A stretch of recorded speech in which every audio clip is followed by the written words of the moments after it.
Jairus, in his mind, he started saying, Jesus, he can help. Jesus, he does care. And if he could call his wife on the cell phone, he'd say, baby, Jesus is coming. But just as quickly as Jesus started, with no questions, he stops. Jairus was leading the way to his house. I'm sure he walked a few steps before he realized he was walking alone and Jesus was way back there. He had just led the parade. He was just the grand marshal. He was on the way back to the house with the healing, and then all of a sudden he's walking all by himself and the healer is back there. Everybody that was walking with him was stopped too, and they were all trying to figure out what Jesus meant whenever he asked the question, who touched my clothes? We'll read in Mark 5:25 through 30, it says, and a woman was there who had been subject to bleeding for 12 years. She had suffered a great deal under the care of many doctors and had spent all she had, but instead of getting better, she grew worse. When she heard about Jesus, she came up behind him in the crowd and touched his cloak because she thought, if I just touch his clothes, I will be healed. Immediately, her bleeding stopped, and she felt in her body that she was freed from her suffering. At once, Jesus realized that power had gone out from him. He turned around in the crowd and asked, who touched my clothes? And Jairus waited. This sick woman, this nameless woman, this anonymous woman had stolen Jesus' attention off of his situation, and what he just had hope for, he began to question again. I wonder if he can. I wonder if he cares. I'm wondering if he'll still come. Who was this woman that stole Jesus' attention? Mark, the author of the book, leaves her nameless, but the early church called her Veronica, thinking that she needed a name. It's a good name, too. But I think it's significant that Mark left her nameless. An anonymous statement of faith. Because her statement of faith overshadowed who she was. Her act of faith was so great that who she was, what she did for a living, what she had done the week before, the mistakes of yesterday, who her parents were, who her brothers and sisters were, who her children were, didn't matter anymore to Mark, because her statement of faith was so powerful that who she was no longer mattered whenever she reached out and grabbed onto his cloak.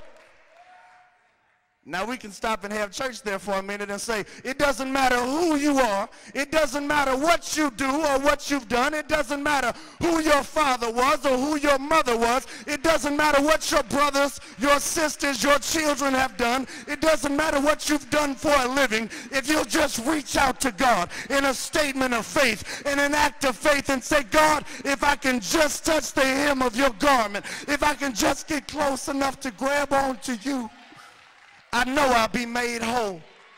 I know I'll be healed.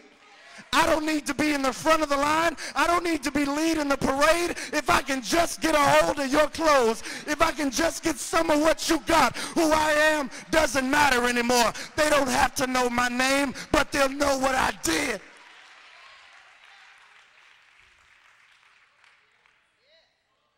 A nameless statement of faith.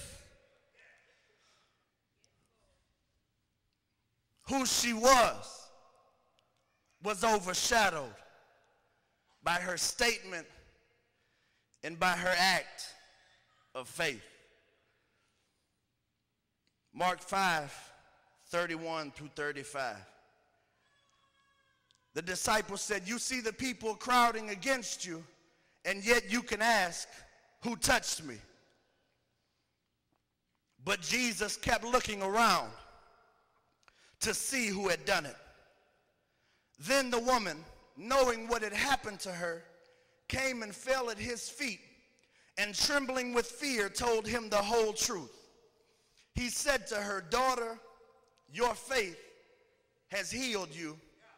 Go in peace and be freed from your suffering." There's 4 points we want to make note of in this passage of Mark 5:31 through 35. The first one is, notice that the disciples never noticed her.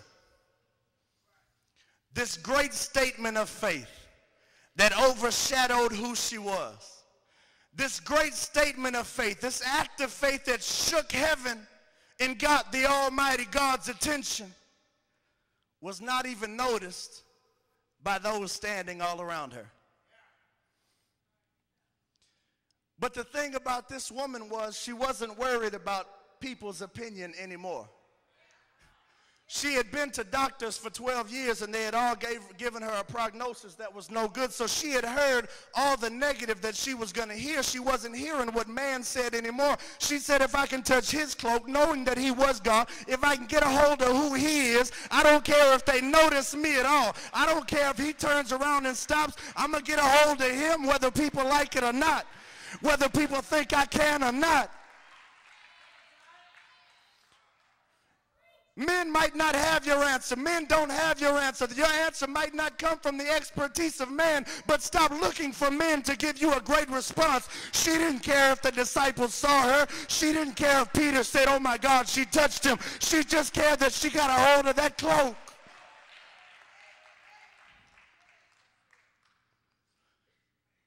She couldn't get up in front of Jesus. Her situation made her socially, criminally unclean. She wasn't really even supposed to be inside the gates of the city. She was unclean. So she wasn't even trying to get up in Jesus' face. She just wanted to, in some unnoticed way, some unnoticed act of faith, just grab a hold of his garment.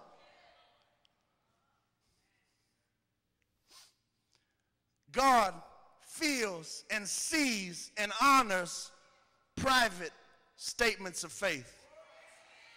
What you do in your prayer closet with God, God honors.